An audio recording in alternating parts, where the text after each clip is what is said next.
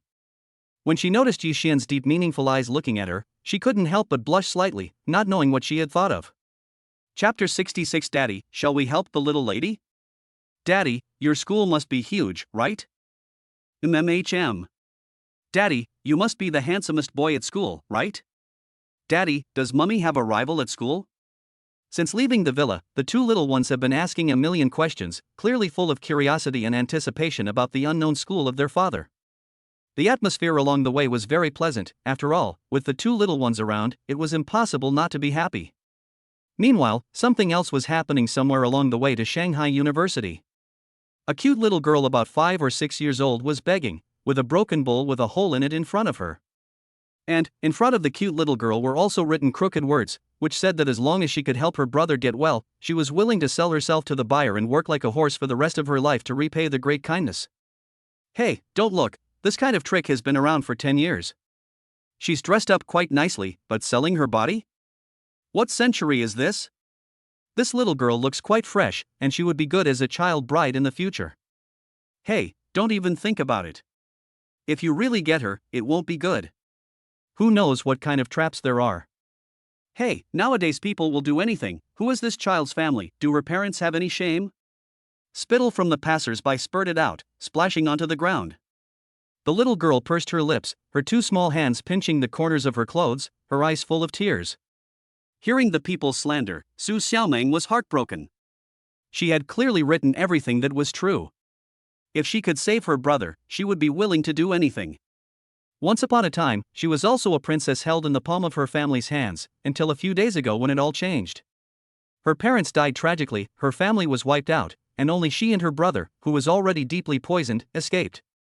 It's over, let it all go. Such people don't deserve sympathy, and the pitiful must have something to hate. The coldness of human nature was reflected vividly at this moment. No one wanted to get involved in this nonsense. If they were blackmailed by the other party, the losses would outweigh the gains. In an instant, the crowd that had gathered dispersed. How could this happen? Mama said there are still a lot of good people in the world, but why hasn't Xiaoming met any? Su Xiaoming was filled with sadness. Her brother was waiting for money to save his life, and she didn't know what to do. Her brother was the only relative she had in the world. Hey! Daddy, that little girl is so pitiful. Mingming's big, wide eyes in the car saw the little girl kneeling alone on the ground. Daddy, let's go take a look, shall we? When Tongtong heard Mingming's words, she also noticed the little girl begging for money and sex. Ding! Reminding the host, rescuing this girl may lead to unexpected gains. Oh! Yi Xian, who had wanted to leave, subconsciously applied the brakes when he heard the system's voice, and then stopped by the roadside. Looking at Su Xiaoming not far away, although she was ragged, Yi Xian's discerning eye told him that this little girl should be very cute and pretty, and she also had an extraordinary temperament that radiated from the bones. Interesting. Upon seeing the little girl, Yi Xian gave a faint smile. Ding! Congratulations to the host for successfully redeeming and using the character information card, which costs the host 1 daddy points and targets the beggar girl. Then Yi Xian's vision showed a string of introductions next to Su Xiaoming. Su Xiaoming, 5.5 years old, the young princess of the second-rate Su family in the imperial capital. She has a lively and cheerful personality, and is innocent and carefree. Her brother Su Ziyu is a commercial prodigy in the imperial capital. Because his commercial talent is too outstanding, he was targeted by his rival, the first-rate Lu family in the imperial capital, who poisoned him and wiped out the Su family. Oh? A commercial prodigy? Not even being poisoned by the opponent, it seems that this little girl's brother is what the system calls an unexpected joy. Okay, let's go take a look. Knowing Su Xiaoming's peerless business genius brother, the corners of his mouth curled up slightly. Is he joking? How could he spend his life just as the security minister of his wife's Tianji group? That would be too uncool. He wants to build a business empire for the two girls and any children they may have in the future. No matter what, he wants to give his children the best and set an example for them. Yi Xian, as a father, also has a good heart. After pushing the door and getting out of the car, the two little ones started walking towards the beggar girl, Su Xiaoming, with their little feet. Little girl, here, I'll give you something to eat. Tong Tong, who had quickly run up to Su Xiaoming, handed her a few pieces of bread. Meng Meng, who was standing next to her, also handed her a carton of milk. There's also milk. Daddy said that children should drink a lot of milk so that they can grow up big. Su Xiaoming, who had been deeply hurt by the loss, heard the sweet voice. She raised her little head and saw two super cute and pretty little girls giving her food. Seeing this, Su Xiaoming's tears welled up in her eyes. It had been many days, and this was the first time someone had offered her kindness. Most people would rather stay away from her. Thank you, little sisters. Su Xiaoming was moved and thanked them, but she didn't eat it right away, instead saving the bread and milk for her brother. At that moment, Yi Xian was looking at the contract of sale that the little girl had written crookedly, which said that she was willing to do anything as long as she could help her brother get well. Little girl, your brother is sick. Yi Xian, who already knew the whole story, gave a gentle smile. Well, my brother has been sick for many days, and I don't have any money, so I can only sell myself to cure him.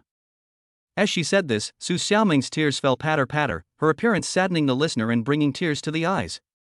Yeah. Daddy, let's help the little girl, okay? Don't worry, little lady, I'm a great doctor and I'll definitely save your brother. The two little ones chattered like larks, but the passers-by watching this scene shook their heads, obviously not approving of Yi Xian and the two little ones' approach. Really? When Su Xiaoming heard what Tong Tong and Meng Meng said, hopeful light shone in her eyes, pure and innocent. Haha, little girl, I'll take your contract. As it happens, my two daughters don't have any playmates. He casually folded the contract Su Xiaoming had written crookedly and put it away.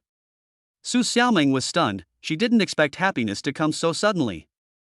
Thank you, big brother, thank you. With a thud, Su Xiaoming's little head hit the ground, making a dull sound. She knew that her brother had hope for salvation. Get up.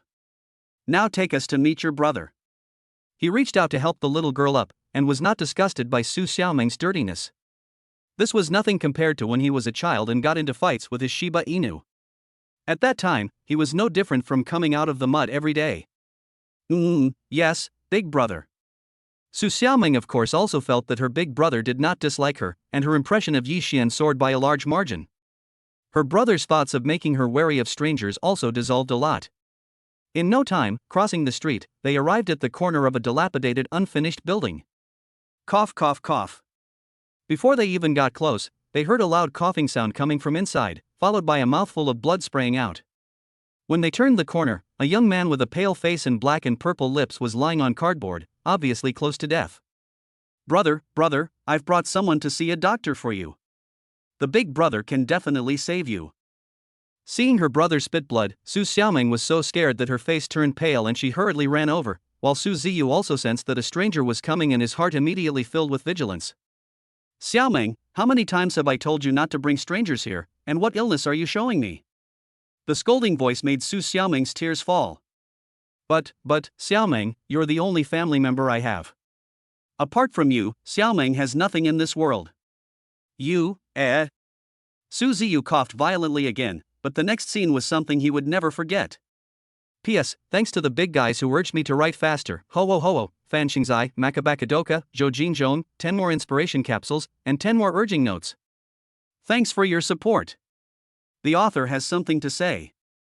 Thanks to Yang Chiu, who loves Xuancheng wood pressed oil, I really am not pretending. User 10926148, user 11 Shuefeng, you, crazy, half city prosperity, half city pain, Yi Chen, who likes red-tailed shrimp, Lu Zi, who loves pineapple tofu, and the new leader of the Fried Sky Gang, Mengling, Milimu, user 627999105, Nigaz Yaks, Sang Xiaolin, Holy Fire Sect Chi Ling de Hufa, Stranger of the Sky, Fanxingzai, LCD 135, SSSSTFHG, Makabakadoka, Huanianming, You Can Call Me Dad. Zhou Jinwei, etc., user 835362268, Crozer like writing desks, Aoyen who loves poached fish more than tube fish, a handsome Luo, Yotiao, Erlang Xingjun who likes slippery otters, Yan Shan Wang who loves eggplant and barbecued pork, Village Accountant, Emperor's Soul, and the big shot reward for the Fry Sky Gangchen fan and the others. Chapter 67, The Medical Skills of Baba are super awesome. A total of 160 rewards for the great Guy Zhoujin, plus more. The highly toxic poison has entered the heart vessels, and he will not live more than 3 days at most. With a single glance, he knew that Su Ziyu was already terminally ill. When he heard this, Su Ziyu's eyes filled with vigilance as he stared at Yi Xian. Who are you, and how do you know? His parents' family was wiped out, and Su Ziyu hated the person who did it so much that he wanted to eat their flesh and drink their blood. This grudge was unspeakable. Su Ziyu could not help but do so, but this was his most secret, and not even the Lu family in the imperial capital knew about it. Of course, he didn't care, but he also had a younger sister.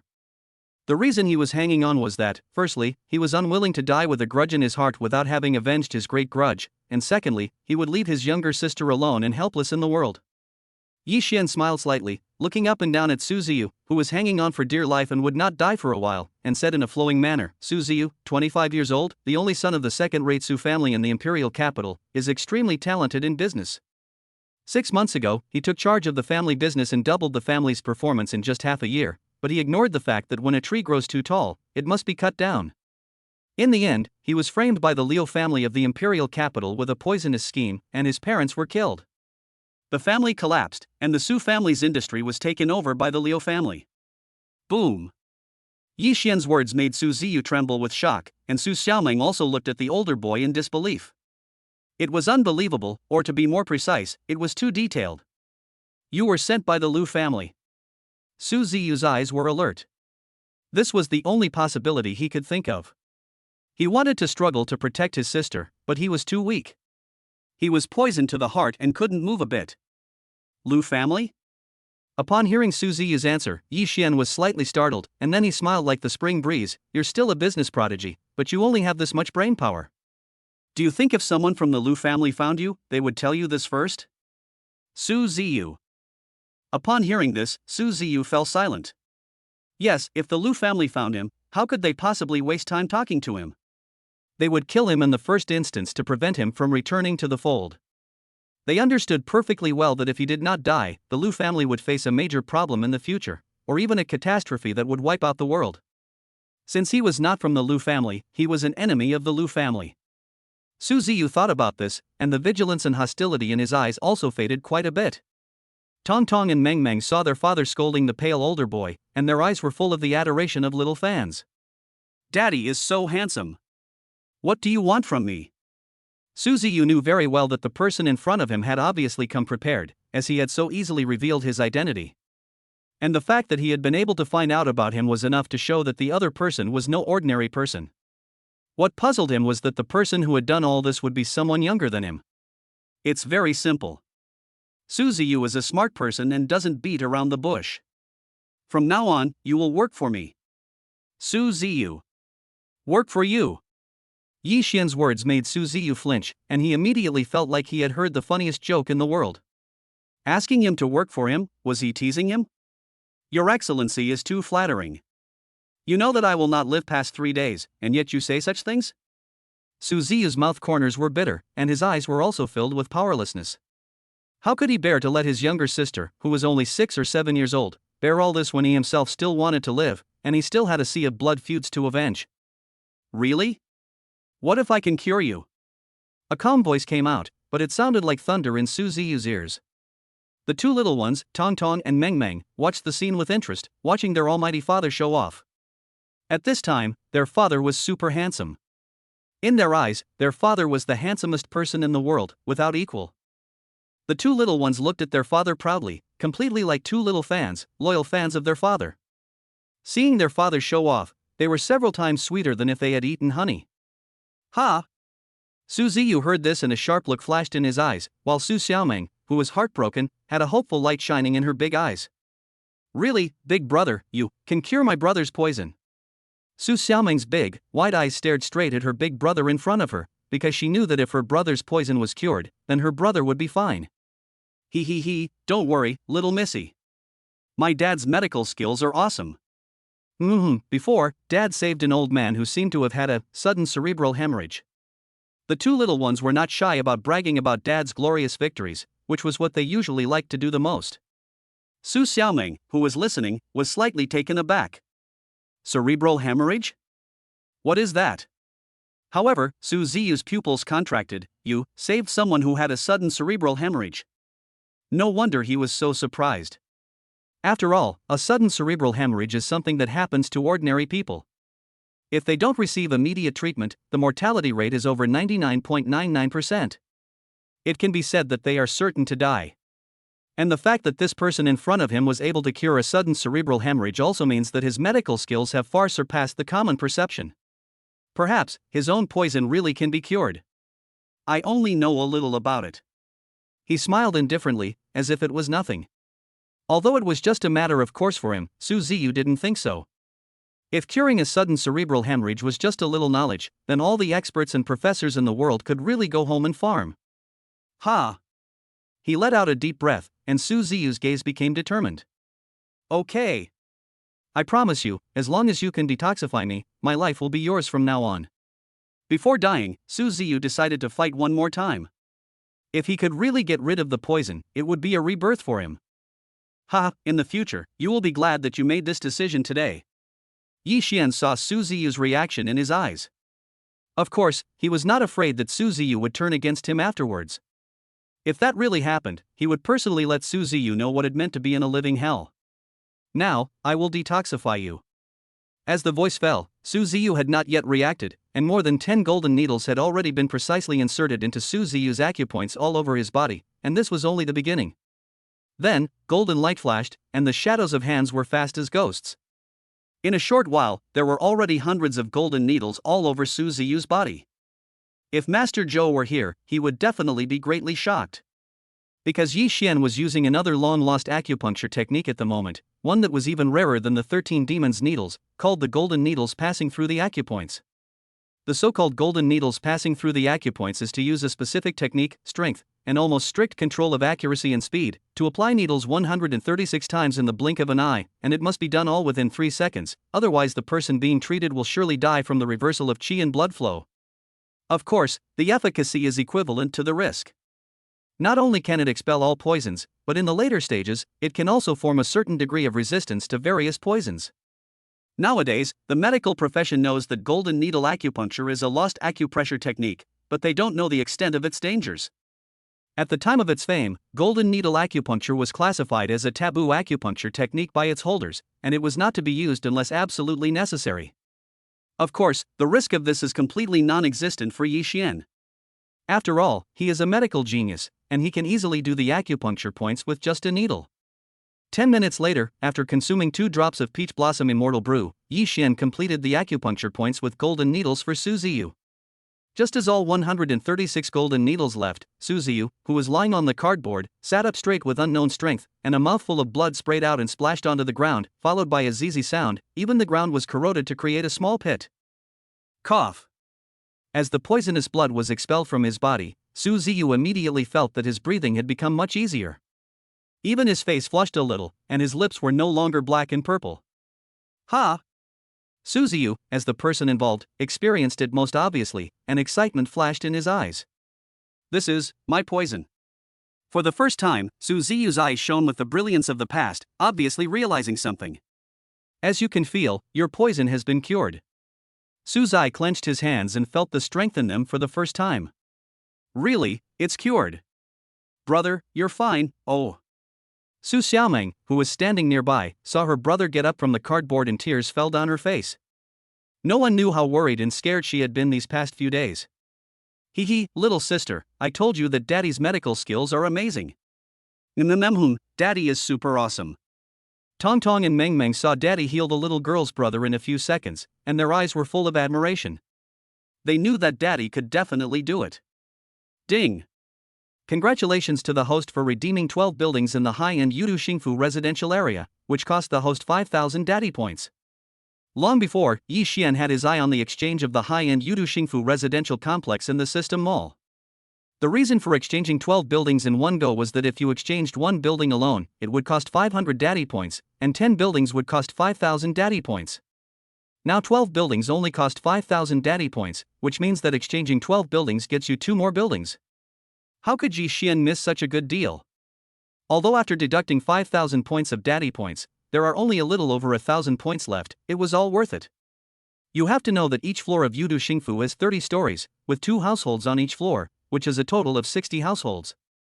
2 buildings have 120 households, and based on the average price of 1.5 million chaoshi for a building of Yudu Xingfu, there is at least 180 million more for 2 buildings. Of course, Yi Xian did not pay much attention to the overall value of the 12 high-end residential buildings. Name, Yi Xian. Age, 21. Skills, God-level cooking, God-level music, God-level martial arts, God-level calligraphy, God-level magnetism, God-level musical instruments, God-level beast control, God-level weather control, God-level medical skills, God-level bone setting. Items, Peach Blossom Immortal Brew X10, Tracking and Seeing Card X5, 12 buildings in the Imperial Star Mansion, a set of golden needles.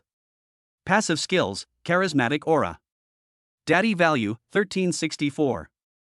Looking at the many abilities on his personal panel, the corner of his mouth couldn't help but curve up in a mysterious arc unconsciously. He had become an invincible presence in many fields. With a flick of his right hand, a bunch of keys appeared in his hand, with the words Building 8, Unit 602, Yudu Xingfu written on them. For the time being, you 2 siblings will live here and recover from your injuries as soon as possible. He handed Su Ziyu the room key to the Yudu Xingfu and also gave him a bank card. Su Ziyu looked at the bank card and key in his hands in a daze, his heart filled with emotion. I can't thank you enough for your great kindness. In the future, Su Ziyu will repay you 100 or 1,000 times for your kindness today. At this moment, Su Ziyu was completely convinced. Not only did he cure him of his extreme toxicity, but he also gave him a place to live and a bohemia. This kind of inexplicable trust greatly moved him. The 2 little guys saw their father's actions, and they smiled quietly on their little faces as they watched their father subdue the little girl's brother. Their father is the best, they love him so much. However, the 2 little ones did not know that their omnipotent father had changed Su Ziyu's life in the future, and at the same time brought an apocalyptic disaster to the Liujia family in the imperial capital. The retribution of the Liujia family also quietly began at this moment. P.S. Thanks to the great big guy Zhou Jin for his generous reward, with 10 charms to speed up the plot, 10 inspiration capsules, and a character summoning reward to top the list. Thank you, big guy, for your support. The author has something to say. This is a 3,400-word chapter, so you can predict the ending of the Liu family in the imperial capital. Chapter 68, There are so many rivals for Mama, let Mama destroy them one by one. Rotten building, corner. Su Ziyu held his spoiled younger sister in his arms, let out a deep breath, looked up at the building in the distance that was being bathed in the golden morning sun, and then looked at the departing backs of Yi Xian, his daughter, and his father.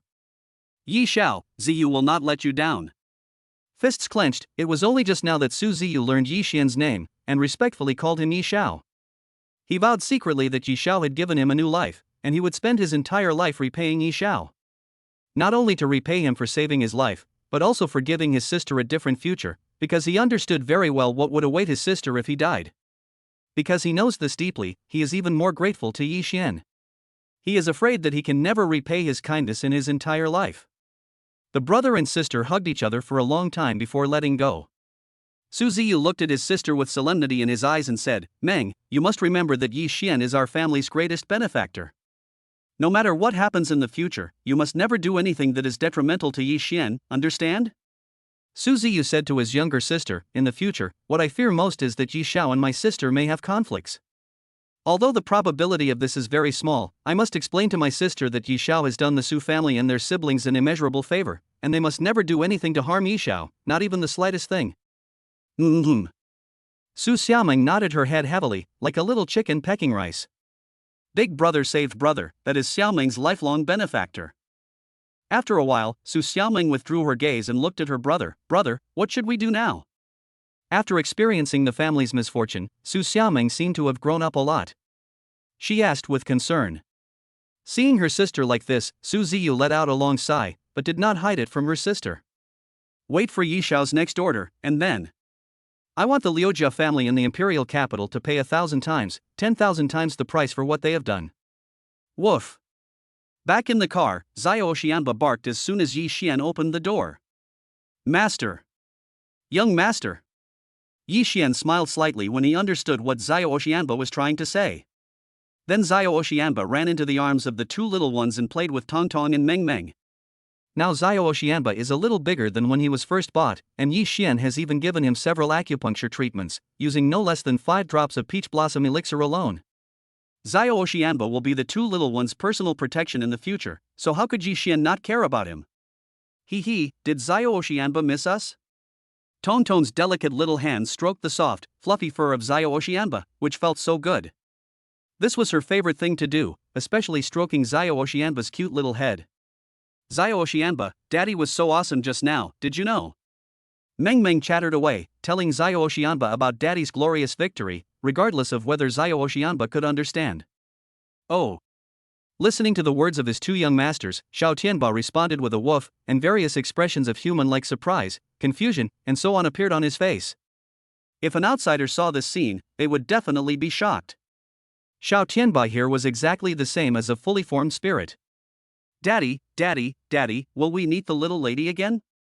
After listening to Meng Meng's account of Baba's exploits, Tong Tong's big, hopeful eyes fixed on Baba, as if they could speak. Of course we will, he said, petting Tong Tong's little head affectionately. When they've settled in, just invite her to the villa to play. Really? Meng Meng was also full of energy when she heard that she could invite the little girl to the villa to play. That little girl must be very pretty. Of course. The father and daughter trio chatted while sprinkling dog food, warming the father-daughter bond, and the unquestionable proof of the harvest of the father's efforts was most direct. They sped along and soon arrived at the university in the magical city, which they had not been to for a long time. Seeing the familiar school gates again, Yi Xian could not help but feel a flood of emotions. Previously, he was the school flower of the university in the magical city, and the schoolgirls who secretly loved him could be found from the university in the magical city all the way to the suburbs. But now, he had become a legal husband to his beautiful wife, and they had 2 super cute daughters. However, the appearance of the Bugatti Chiron supercar attracted everyone's attention just like the last time. Ahem, look. I don't think I'm seeing things, that's a Bugatti Chiron. Could it be Yi Xian, the senior? The buzz spread from the school gates, and some students even took pictures and posted them on the school's WeChat group. There was no denying that the school's WeChat group exploded the next moment. Yi Xian's actions were truly unorthodox. He was able to retain his student status after dropping out and receive his diploma directly after graduation. Although no one knows where this news came from, it has been confirmed to be true. Undoubtedly, this news has made many students at Demon City University envious. Squeak! With the sound of the brakes, the Bugatti Chiron stopped in front of the junior dormitory building. The roar of the beast immediately attracted the attention of countless people. Many students had already learned about the Bugatti Chiron from the school exchange group. They couldn't take their eyes off the car when they saw it.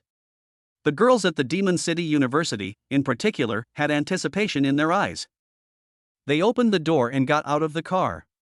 Yi Xian, the 2 little guys, and Xiao Xianba appeared in the field of vision of the crowd from the car. They were surrounded by a halo of charm, handsome in appearance, and the very definition of a Prince Charming. Standing together with the 2 adorably cute little girls, they were the walking dog food. The male god. It really is Yi Xian, the school president. He's here at the school. It feels like the male god has become even more handsome. And the 2 girls next to him are his daughters, aren't they? They're super cute. No wonder the male god doesn't come to school anymore. If it were me, I wouldn't come either. I admit, I'm jealous. Hey, with a wife that rich, he definitely doesn't have to work hard for the rest of his life. The male god is so charming and handsome, I want to have a baby with him. A shocked uproar started to spread around, and when they heard it, Tong Tong and Meng Meng were taken aback. They looked at all these people talking about their father, and the 2 little ones' big, wide eyes were full of surprise. Wow, Daddy, you're so famous at school. Yes, Daddy is so handsome, and there must be lots of little girls after him. In particular, hearing the confessions of so many pretty little girls around them, the 2 little ones couldn't help but worry for their mommy. Would Daddy be like other men and leave mommy? But mommy is super fierce, they're definitely no match for her. What nonsense. A smile of fatherly love curls up the corner of his mouth, and he rubs the heads of the two little ones. This scene is watched by the girls from the surrounding schools, and they are envious. They really want to enjoy the touch of their male god too. It's super sweet, and having a daughter makes the male god even more attractive. What should they do? They feel like they like the male god even more. From nowhere, a beautiful declaration of love sounded out, and this scene once again triggered the love confessions of many girls, and for a moment, the field seemed to have turned into a courting scene. Humph, stinky poop, flirting again, I'll tell mom when I get home. Mom has so many rivals, let mom destroy them one by one. Yi Xian. Two knocks on the heads of the two little ones, and he glared at the two little ones in a bad mood. What are you talking about?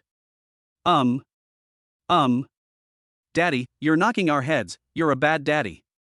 The two twins did the same action, their cute and pouty looks really made people want to bully them, and it made the people watching it itch. Cough, cough, okay, hurry up and go inside, I'll show you where daddy lives. He coughed dryly, holding one little guy in each arm as he walked towards the dormitory. Seeing that they were being held by daddy, the two little guys grunted in forgiveness. Their quirky expressions seemed to say, you're smart to do as you're told. Mom, oh my god. I feel like I saw a fake school hunk before. The male god is too sweet. Oh no, you showed me this early in the morning, and you tricked me into having a daughter again. I can't take it anymore, I have to talk to my girlfriend about the 300 million project and strive to implement the plan to make a baby when I go back. There is no denying that this wave of dog food has been a real treat for many students at Shanghai University. The invisible dog food has made everyone feel sour, especially when the sour feeling is mixed with the sweet feeling of dog food. Shiitake mushrooms are blue and sad. What should I do? Meanwhile, upstairs, they were watching Lin Xiaoya and the two others downstairs. Bugatti Chiron, that's the boss, right? Lin Xiaoya asked Wang Lin and Lu Feihu, the third and fourth oldest members of the group, after a moment of stunned silence. Ahem, it is said that there is only one Bugatti Veyron in the entire city, so I'm afraid it must be the boss. The two people next to him look like the boss's two daughters. Could it be that they are coming to the dormitory? Lu Feihu sounded suspicious. Ha ha. Upon hearing the fourth brother's words, Lin Xiaoya and Wang Lin, who were wearing only their underwear, jumped to their feet. Shit, hurry up and get dressed and tidy up the dormitory. That's right, we absolutely cannot give our niece a bad first impression. Damn it, the boss raided the dorm with his daughter and didn't even give us a heads up. They were spitting out words of discontent, but their actions did not hesitate for a moment. They were moving at the fastest speed they could possibly achieve. They swore that they had never been this motivated even when looking at beautiful women.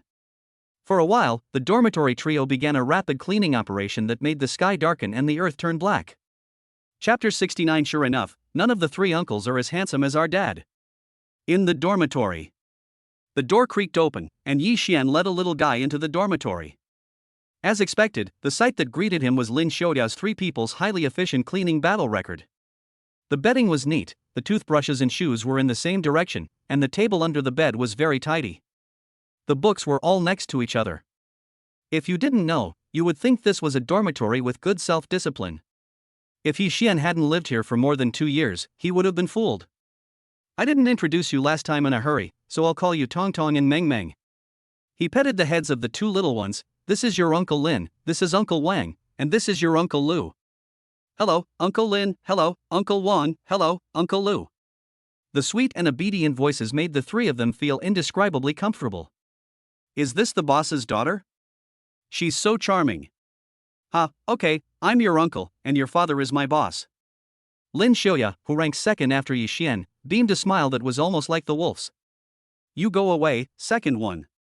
As soon as Lin Xiaoya finished speaking, he was pushed aside by Wang Lin, the third oldest. Two beautiful nieces, I'm your second uncle. I'm your third uncle. Lu Feihu grinned and introduced himself in the same way. Oh. Tong Tong and Meng Meng looked carefully at their father's three roommates and pondered for a moment. Sure enough, none of the three uncles are as handsome as our father. Lin Xiaoya. Wang Lin and Lu Feihu also froze together, almost stumbling and falling. Damn, this ability to offend people is absolutely innate, just like the boss. Does it have to be so direct? Even if you're not as handsome as your father, there's no need to be like this. When they first met, the three uncles, Lin Xiaoya, were stabbed in the back by two super cute little lolas. After a little chat, they learned that the eldest brother was visiting the school with his two daughters. They quickly decided to call the class monitor to ask for leave. Are you kidding? How could they not accompany the eldest brother's daughters when they came to school? As for attending classes, it's no big deal to ask for leave. They just need to complete their credits before graduation, and nothing else matters. In no time, the 6 of them left the dormitory. However, as soon as they left the dormitory, they were locked in the sights of at least hundreds of people, including many pretty girls. Second brother, so many pretty schoolgirls are staring at you, you'll have a girlfriend now, said Lu Feihu, who was being watched by many pretty schoolgirls. His vanity was bursting, and he couldn't help strutting as he walked. Good luck. Lu Feihu rolled his eyes, and continued, thanks to the boss, we've all become celebrities. Lin Xiaoya's mouth curved up as he said, although he already has a girlfriend, being stared at by so many pretty schoolgirls is undoubtedly a wonderful experience. Leaving the dormitory, Lin Xiaoya and the other 2 acted as guides, introducing the 2 super cute daughters of the boss to every building on campus. The teaching building, library, stadium, basketball court. After about half an hour, the whole campus had been explored, and the final destination was the broadcast room. That's right. Thanks to Lin Xiaoya's super ironclad relationship, apart from the girls' dormitory and the toilets, he showed his 2 nieces, whom he had only met once, every corner of the school. The 2 little ones were also very excited to see the school with its superb scenery. Uncle Lin, this is the broadcasting room. Looking at a room in front of him, Tong Tong blinked her big, sparkling eyes and said sweetly. The affectionate and cute Uncle Lin made Lin Xiaoya's bones melt, and he secretly made up his mind to make his girlfriend give birth to a cute baby of the same type as soon as possible, just like his eldest son, to show off his love for his cute daughter and give her dog treats, envying those single people to death. Creak. The door to the broadcast room opened. At that moment, Feng Weiqi, the school flower majoring in broadcasting, had just finished broadcasting the story of the battle between Moda University and Xuanwu University in the sports stadium. Many students were streaming towards the stadium one after another, but she had forgotten to turn off the audio channel. What happened next shocked the stadium and the entire Moda University. When it comes to music, this is the only area in which Xuanwu University can compete with Moda University, and to be precise, Xuanwu University has an advantage. The history of the 2 universities' music competitions goes back a long time, and the reason for this is the competition to become the number 1 university in Modu. For more than 10 years, Xuanwu University has not been able to become the number 1 university in Modu, which makes the senior management of Xuanwu University very dissatisfied. This is why they have spared no expense in cultivating the music department in order to defeat Modu University. The event was so grand that even the presidents of the 2 schools attended in person. A big name in the music department was also invited, someone that Yi Xian would definitely recognize if he were here. It was none other than Feng Xiuyuan, the owner of the Brocade Cheongsam at Port of Love restaurant. With the start of the broadcast, the students from the 2 schools did their best to defeat each other. The invisible smoke of war was flashing in the eyes of the contestants from both sides, and the battle was about to break out. On the other side, the little beautiful schoolgirl and school flower Feng Weiqi, the host of the broadcast room, hurriedly stood up from her seat when she saw the person coming, and quickly trotted over, "Hello, Senior Yi Xian." She was slightly flushed, completely ignoring Lin Xiaoya and the other 2, and as the school flower and greatest student in the broadcasting department, she was the boss, so they were not surprised. Then Feng Weiqi's gaze fell on Tong Tong and Meng Meng. "These 2 cute little girls must be your daughters, they're so pretty." "Haha, right. Don't look at who our fathers are." Lin Xiaoya and the other 2. The others in the broadcasting room. They were speechless at these words. Everyone else is a crazy fan of their daughters, but here they have become crazy fans of their fathers. This wave of dog food has really made them jealous. "Hey! Daddy, that's a piano." The 2 little ones' gazes quickly fell on the piano in the broadcasting room, less than a meter away from the broadcasting seat. The song Dream of Love that their father had played for their mother in the restaurant that day came to mind. "Daddy, I really want to hear you play the piano." Meng Meng does too. "Can you play for us?" The cute and adorable way they spoke made Feng Weiqi's beautiful eyes brim with heat, and her maternal love instantly overflowed. "Wow, Yi Xian's elder sister's daughter is so cute, I really want to have one too, I just don't know if the elder sister will agree." "It's fine even if she doesn't take responsibility for herself." "Holy shit, the boss can play the piano." Hearing the revelation of the 2 little ones, Lin Xiaoya and the other 2 stared at their boss with surprised eyes. When did this happen? They had been together for nearly 3 years and yet, they had no idea. Feng Weiqi's beautiful eyes also sparkled with ripples. In her opinion, boys who play the piano are exceptionally handsome, especially Yi Xian, who was known as the #1 school beauty of all time at Shanghai University. He would definitely be exceptionally handsome if he played the piano. Chapter 70 Yi Lauda, this is the rhythm of immortality. Hey, Lauda, why don't you just play the piano for us to enjoy? Wang Lin, Lao San, gave a hee-hee smile, assisting the two nieces. Of course he was also looking forward to seeing how well Lauda played the piano. Yes, Lauda, we haven't seen you play the piano before. Lu Feihu also tacitly agreed.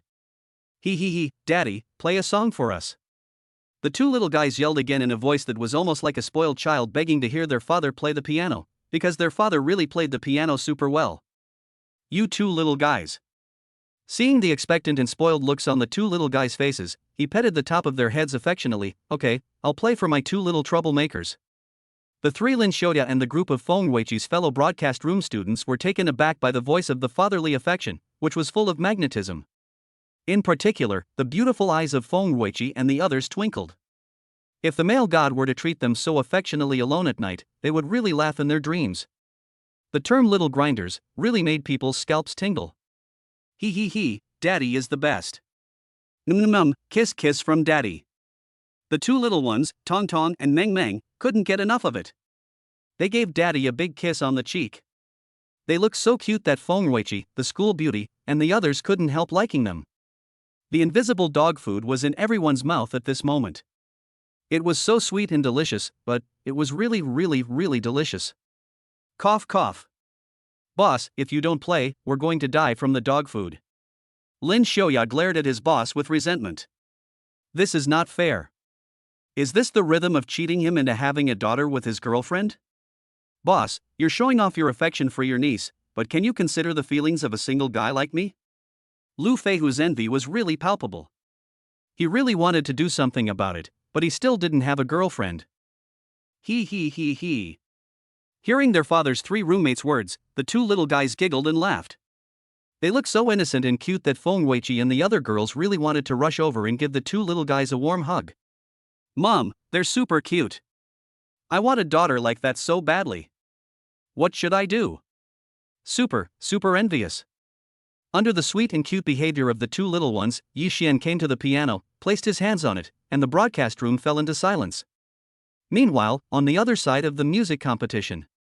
Xiaoyuan, although you graduated from Shanghai University, today's music competition was won by Xuanwu University. Zhao Zicheng, the president of Xuanwu University, stroked his beard and gave a faint smile at Feng Xiaoyuan. Although Feng Xiaoyuan was a student at Moda University, that was more than 10 years ago. At that time, Feng Xiaoyuan was a comet in the piano world. Not only was he accomplished at the piano, but he also had a high level of talent in other musical instruments. Those were the darkest years for their Xuanwu University. Humph.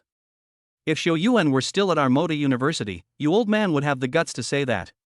Li Zifeng, the president of Moda University, snorted lightly, obviously not convinced by Zhao Zicheng's words. He was also well aware that today's music competition would probably end in the same way as previous years, with Moda University losing. Seeing the two presidents start fighting as usual, Feng Xiaoyuan gave a slight smile. The two were not enemies, but neither was willing to concede defeat to the other. They had been fighting for decades without a clear winner, and this had become the norm for the two. Although I don't want to admit it, I have to say that Xuanwu University over the years. Before Feng Xiaoyuan finished speaking, the school's public address system began to announce something, not just in the stadium, but throughout the entire university. This next piece of piano music, Wedding in a Dream, is dedicated to my two lovely daughters, and to everyone here. Yi Xian, who was unaware that the public address system was still on, proceeded to play the piano music. Ha! Hearing the familiar voice, Feng Xiaoyuan was taken aback. At a certain moment, his stunned eyes filled with surprise, and he quickly looked at the principal Li Zifeng beside him. Principal, this voice, is a student of the school. Feng Xiaoyuan obviously recognized the voice, and he would never forget it for the rest of his life, because it was the owner of this voice who had defeated him in the Loveport restaurant with the 30-second speed flight of the Bumblebee. Air. Upon hearing Feng Xiaoyuan's words, Li Zifeng was momentarily stunned, and then recalled the sound just now. I know this student. He is a talented music major in his third year at our school, and he is also the school's campus heartthrob. However, his situation is a bit special. His name is Yi Xian. The plain voice rang in Feng Shouyuan's ears. Yi Xian. It really is him. However, immediately afterwards, Feng Shouyuan's mouth corners were filled with a wry smile, because he discovered something very important, and that was that the person who had defeated him in piano skills in the past was actually his junior from more than 10 classes. The students from the two schools in the music arena were also stunned. Obviously, the sudden voice had directly interrupted their competition. However, after the initial shock, the elites of the music department of Shanghai University recognized the owner of the voice immediately. This is Boss Yi. Yes, that's definitely Yi Xian's voice, but he can actually play the piano. Yi Xian has always been a good singer and a righteous person, which is why they call him Yi Xian the boss. In particular, he became famous in one fell swoop at the concert of the diva Ning Shuang'er, and their admiration for Yi Xian has become even stronger. Many students from Xuanwu University were also stunned. Holy cow, Yi Xian, could it be that guy who became famous in one fell swoop at the concert of the goddess Ning Shuang'er? Unwittingly, the elite students of the Department of Music at Xuanwu University looked a little uncomfortable. After all, although that guy was not considered a big star, his strength was there for all to see. In the silence of the crowd, a soothing and pleasant melody filled every corner of the stadium, centered on the radio. The skills of the super high-level piano music unfolded, and the many talented students of the Department of Music at Xuanwu University were filled with shock in their eyes. What? How is this piano technique possible? An expert can tell at once whether or not there is talent. This display of piano mastery was even better than the level of their professor, who had a piano level of 11. In other words, the current music school hunk from the Magic City had at least a piano level of 11, which was at the level of a professor. But, how is this possible? A junior college student, like them, has a level of piano attainment that they may never reach in their entire lives. The huge gap between them has undoubtedly mercilessly shattered their so-called pride. As for the rest of the music department, they are dumbfounded. While they are surprised, they are more incredulous. Yi Laoda's piano level is awesome. Damn, Boss Yi is truly worthy of the name Boss Yi. He's awesome. This is the rhythm of immortality. Gee, even our music professor is afraid of this. Awesome, Boss Yi's piano level is comparable to the professor, at least a piano level 11 existence. I'm looking down on who dares to say that our Moda University's music is not as good as his Xuanwu. The noisy voices came from the many music department elites of the Shanghai University of Music. Listening to them, the faces of the many students from the Xuanwu University across the street turned red, burning with pain, as if they had been slapped by Yi Xian from the Shanghai University of Music. Who? Incredible, peerless piano music, another peerless piano piece. Yi Xian from that university is definitely the future hope of the Chinese piano world. Feng Shouyuan let out a deep sigh of relief. This piece of music was just like the beginning in Port of Love. There were peerless piano pieces everywhere, but it was already extremely difficult to play any one of them. But now that junior, who was more than 10 years younger than him, had played two of them. Peerless piano music? Shouyuan, are you sure? Upon hearing Feng Shouyuan's words, Li Zifang and Zhao Zicheng were stunned. A young man in his early 20s playing peerless piano music, they knew exactly what it meant. P.S. Thanks to user 2189828 for the urgent update charm and inspiration capsule reward, to the hooray user for the urgent update charm reward, to the great guy character summoning and 50 like rewards from Zhou Jinwei, to the heavenly temple abyss user for the urgent update charm reward, to the cloud user for the urgent update charm reward, and to the user who likes black pepper grilled steak for the urgent update charm reward. Thanks to all the big guys for your support. Congratulations to Big Brother Zhou Jinjun for 210 rewards. The author has something to say.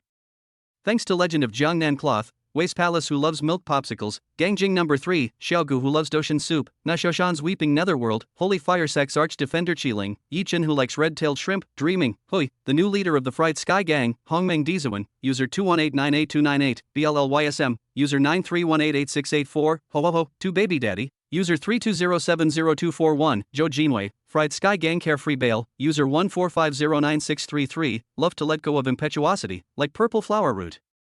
Of Northern Border, Sky Temple Yuan, Zhengguanxi who loves all-purpose sauce, user 1094231 Cloud, Wang Yin the Lawless, Sinless, Wind, Rain, Sunshine Road, Drunken Beauty, user 7736846, user 930495777, at Layet, Yang Yetzai who loves braised pigs trotters in sauce, Shi who loves black pepper grilled steak, and other big names such as Huan and Meng have given rewards.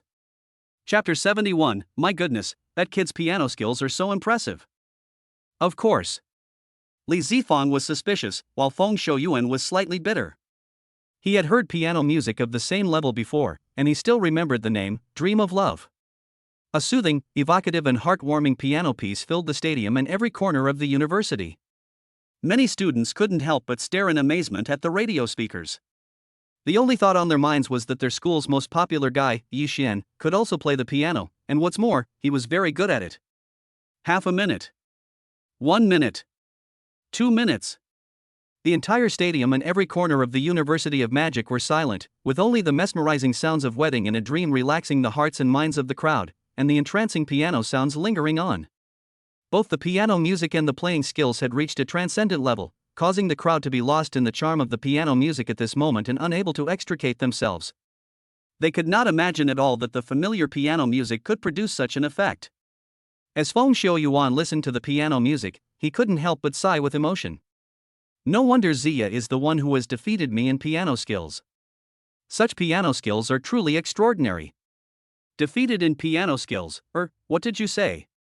Li Zifeng and Zhao Ziqiang were in the middle of a conversation when they felt something was wrong. After tasting the flavor, they looked at Feng Shouyuan with surprise in their eyes. Feng Shouyuan's eyes were full of astonishment. Shouyuan, are you sure? Yi Xian has defeated you at the piano. It is no wonder that the two principals are so surprised. Who is Feng Shouyuan?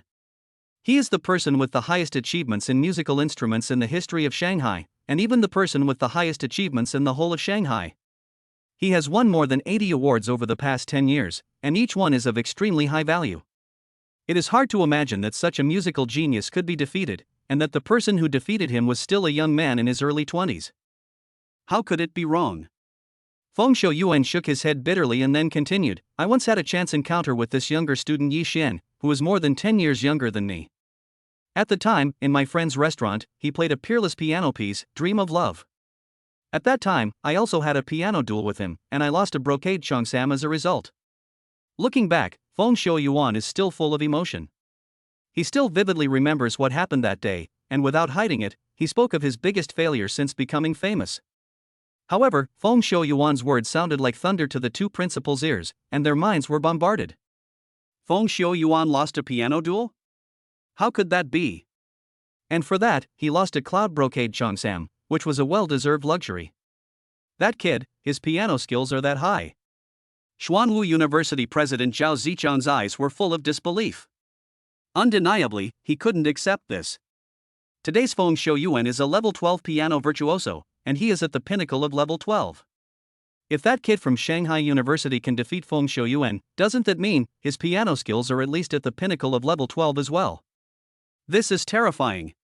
At this thought, Zhao Ziqiang's mind was impacted like never before. How could this be? A piano level 12 genius in his early 20s, this is completely unacceptable. SSSHH. My goodness. That kid is so fierce, no wonder. Hearing this, Li Zifeng seemed to understand something. No wonder Mu Hanxi, the president of Tianji Group, was with a student from his school and had given birth to 2 daughters. At that time, he was puzzled and thought that Yi Xian was being supported by that woman, but now it seems that it is completely not the case. In fact, this is not much. Feng Shouyuan thought about the initial operation of the piano duel, let out a deep breath and did not intend to hide it from the two principals. Li Zifeng, ahem. Crap, this is nothing? Zhao Ziqiang directly exploded with foul language, your sister, defeating you Feng Shouyuan is nothing, what else did that brat do that was so outrageous? I won't hide it from you two principals either. Seeing the reaction of the two principals, Feng Shouyuan did not feel strange, because initially he was no different, although I don't want to admit it, I have to say that Yi Xian is the most demonic piano genius I have ever seen. After a pause, he continued, do the two principals know the piece Flight of the Bumblebee, which tests piano proficiency? His voice was calm and even, and the two principals, after a moment of contemplation, nodded in silence. Of course they knew Flight of the Bumblebee, which was not only a piece that tested piano proficiency, but also one that tested all orchestral instruments. The piece that Yi Xian and I played was none other than Flight of the Bumblebee. I will never forget that moment in my life. Yi Xian thoroughly demonstrated to me what a true piano genius is. At first, I wanted to save Yi Xian for that friend of mine, but as the competition began, I was shocked to discover that Yi Xian, who was a decade younger than me, had a higher level of piano attainment than me. Upon hearing this, the two principals, Li Zifang and Zhao Zicheng, could not help but twitch at the corners of their mouths, and their eyelids kept fluttering. They were obviously shocked by Feng Shouyuan's remark. Yi Xian's piano skills were better than Feng Shouyuan's. What did this sentence mean? If the outside world knew, it would definitely set off an 18-magnitude earthquake. The two principals' reactions did not matter to Feng Shouyuan, who continued, "At the beginning, we played the flight of the bumblebee at double speed for 90 seconds. At that time, I was just having fun, but then I realized that I had underestimated this junior. Until we reached 35 seconds of double speed in our The Flight of the Bumblebee duel." What? 35 seconds of double speed. The Flight of the Bumblebee.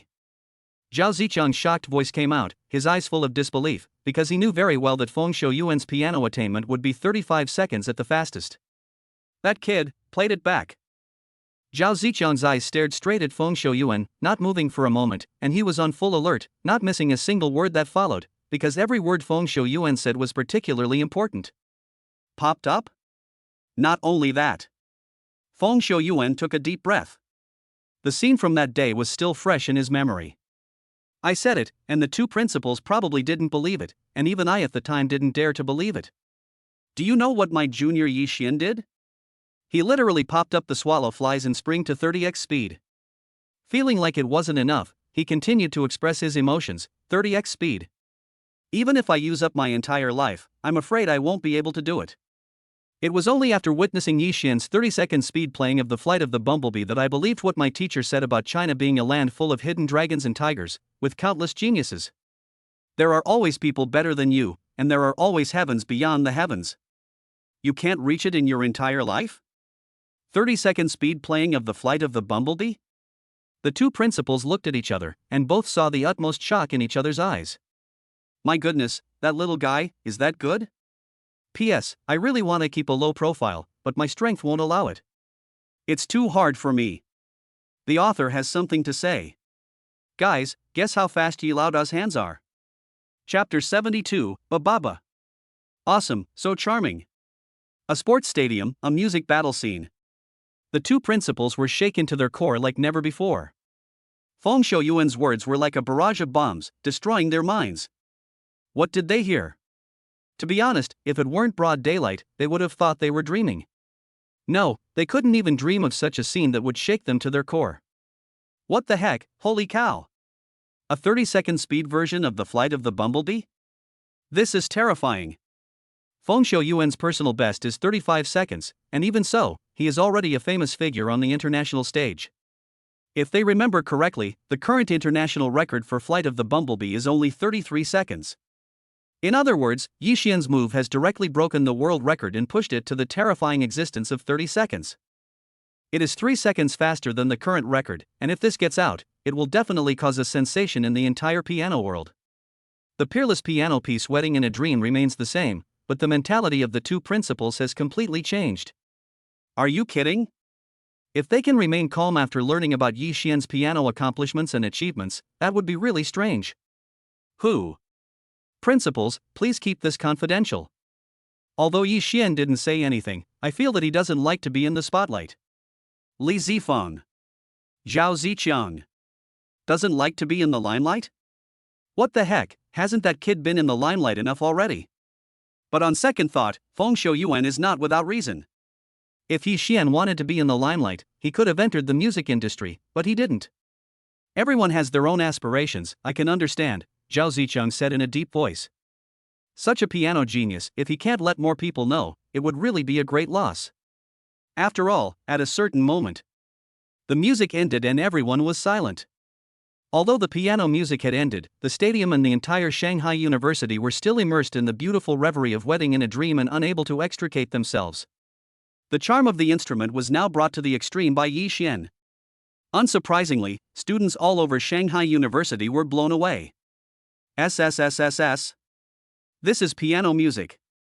Yay, even though I don't know anything about the piano, I feel like this music is awesome. The male god's piano skills are super high, so awesome, hugs and kisses.